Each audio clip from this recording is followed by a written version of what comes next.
You can answer some questions that we have about larger issues, I think. And I would love to start with, if you guys are okay with that, I would love to start with this one. Because we've asked a few people and never gotten a solid answer. I've listened to some stuff of yours. You seem to be reasonably pro-Israel, which is fine. Our question that we ask people is, what does the United States government get out of their relationship with Israel? So it's a great question, and I want to make sure that we understand something. So I am pragmatically pro-Israel. Having Israel as an American ally is a very pragmatic, practical decision. Okay. Right? It's kind of like a 401k. It's a good idea. Okay. But you can still hate your 401k. Okay. You can still have it mismanaged. It can still be something where you're like, I wish there was a better alternative, but I have no other option because my company chose this 401k. Okay. That's kind of the relationship that I think the United States has with Israel right now. Okay. Israel is, if you think of when you were a kid and you like made the whole egg drop experiment in elementary school, you put an egg inside of something so that you can drop it from the roof, or you drop it from the ceiling, or you drop it from the third floor. Some people put it inside of a box, some people attach it to a parachute, but everybody puts the egg into something because the egg is what they care about. The thing on the outside is the thing they don't really care about, but the thing that's supposed to absorb the impact of the ground. That's what Israel is for the United States. Okay. Israel is supposed to absorb the impact. He might be Mossad.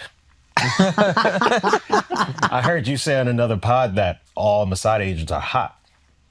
What, I'm getting more compliments on this couch. Oh, we don't want to fuck you. I'm just want to let you No, absolutely. I hope my wife is watching right now. Yeah, see how gay it is. You know what time it is. Okay, but so they absorb the impact of potential adversaries in the Middle East. Correct. They also give us a foothold on another side of the world that if we ever need to rapidly deploy, we just have to move people from here to there because all the weapons they have are already our weapons. They're flying our jets. They're using our tanks. They're using our artillery. We still own them, or we sold them? We sold them, but they're buying American brand. So now all of a sudden, if we needed to launch an American front, and even if Israel didn't want to be actively involved in that front, we have a whole we have a cachet sitting there waiting for us. Now, is this not the case with Saudi? Not the case with Saudi. It is the case with Jordan, right? Saudi Arabia is a very different beast than Israel because Saudi Arabia is independently wealthy, right? They have oil wealth, they have royalty, they don't need our money. Israel, their economy is heavily tied to our economy. So they do need us to sell. They do need us to buy from them. Saudi Arabia's and the United Arab Emirates. He's calling Jews broke. That's crazy. That's great. Okay, but then here's my question, just from, I guess, a PR standpoint. There is, I think most of us would agree, there's a genocide happening, and the United States seemingly just kind of supports Israel in this thing, and that is a very bad look for us globally. So is that allyship worth it?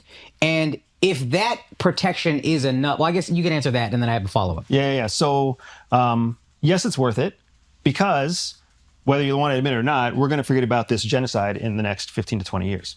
Because we've already forgot about the genocide that happened on Clinton's watch when the Hutus killed the Tutsis. Now, this is what I had this exact thought. There have been many times, it's sadly in Africa, where the United States just kind of didn't acknowledge a genocide, and the media landscape went with that and never talked about it, and we didn't support it, but we just kind of didn't do anything. What it seems to many of us, I'm no geopolitical expert at all. I'm dumb with most of this stuff, but it seems like not only are we turning a blind eye, we are looking at it and being like, nah, that's okay. And that is a very different thing. That's true. Hey, we support those guys. Nobody was saying we support the Tutsis killing? Yeah, we support the Tutsis. Yeah. They're defending themselves. They have the right to defend. Nobody was saying that. We just kind of ignored it. It seems like, and I hate that I hope it doesn't get clipped up for some anti-Semitism shit, because this has nothing to do with Jewish people as a race or culture or whatever. This is about a government. Yeah. What they seem to be doing is a genocide, and we're like, hey, they are allowed to do that. I agree with you. The international outcry was so much more significant in the 90s, whereas right now the international outcry is there, but that's not really what we're seeing or hearing here. Instead, what we're seeing here is, well, they have a right to defend themselves. And there's all the comparisons to 9/11. There's actually not a lot of objective comparison between 9/11 and what happened on October 7th. They're very, very different settings, right? But we're still drawing all these comparisons as if we are making the argument that the mass killing of non-participant, aggressors in Gaza, Palestinian women, children, and civilians, non-extremists, as if that's okay. Yeah, and I think to that end, I don't know that we're going to forget about this in 15, 20 years. I think there will be a stain that didn't necessarily exist with Houthis and Tutsis, and I think it happened in Sudan as well. I read a book that I already forgot what it was called. The book, but it's about a genocide. So that's happened. But this, I think, will leave a longer stain. Do you not feel that way? The reason I don't feel that way is because, first of all, most Americans don't understand what a Palestinian is. And It's someone getting killed in Palestine. and I Yeah, I mean, it's probably a woman or child getting murdered in Palestine. And here's what's fucked up. What's Palestine? Well, it is the nation that will soon to be known as Israel. But It's like Prince, but it doesn't the other exist, right? And that's one of the things that makes it so hard for people to conceptualize. There is no technical Palestine. Okay. There's Israel, and then there's other areas of Israel that are called other things, Gaza, West Bank.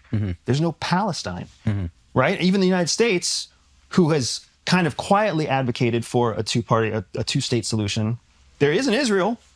And there for sure is terrorism. We all know terrorism very well. Every American knows terrorism very well. So we understand terrorism, but we don't understand the difference between Hezbollah, Hamas. We don't understand. I don't. Yeah, we don't understand what the IRGC is in Iran, and what's the relationship between Iran? Like, what's a proxy? Yeah. And then why are there even missiles coming from Yemen? People don't understand it. Yeah. And when people don't understand it, it makes it really easy to forget and favor something else that you do understand. So the United States is kind of making a calculated decision, and I'm not even necessarily judging this. This is kind of like a decision I have the luxury of not making.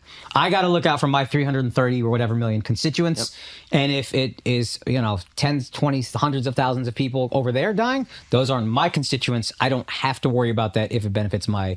Is that kind of the ugly truth of what you're saying? Yeah, there's two ugly truths. One is I have to feed my constituency, and my constituency doesn't care to a point where it's affecting the economy or my re-election campaign, right? That's part of it.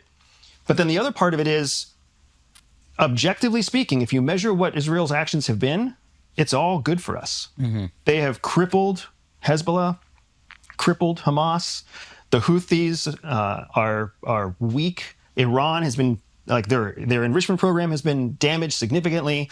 Their ability to leverage proxy conflict, not just against Israel, but anywhere else in the world, has been significantly reduced. I mean, Netanyahu's decisions, his actions, as sad as they are, and as many tens of thousands of innocent Palestinians that you can count, he's essentially taken three major adversaries to the United States and he's knocked them all back 10 to 15 years. So 10 to 15 years of increased security for 330 million cost the price of 50,000 Palestinians, and how many Americans are going to take action on that?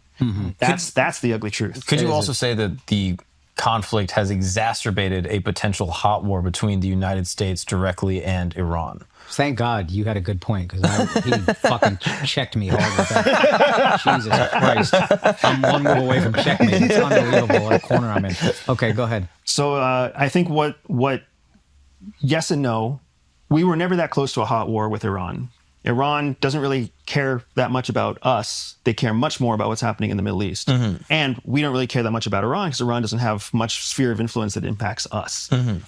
When Donald Trump flew stealth bombers into Iran to bomb their nuclear enrichment facility, I think he knew very well there was not going to be significant retribution coming back from Iran. If anything, there would be what happened, some sort of response that allows us to test our weapon systems in full view of everybody and look really strong again, right? Did he do real damage with that attack? Because we've heard mixed things. It's mixed things, and this is part of what's the biggest challenge in the Trump administration, is that even the intelligence, like the DNI, the Director of National Intelligence, and all the agencies that feed up to the DNI, we don't know if they're independent or if they're being directed as to what they can or can't report to the president, right? Because DIA came back and said, hey, our damage analysis is insignificant. And the DNI came out and said, we knocked them back to the Stone Age. And so it's inconsistent. Are the facts coming up so we can find them, or are the facts being dictated? Is the truth being dictated down? Which of those entities has the greater chance of being propagandized by a president that wants to get a third term? So the DNI, because the DNI is the newest of all positions. Didn't exist before 2003. Oh, okay. And the DNI said that we didn't do much damage, correct? Correct. And then the DNI came back later on. I was like, no. Oh, okay. We really did. That's Tulsi Gabbard. Okay. Got it.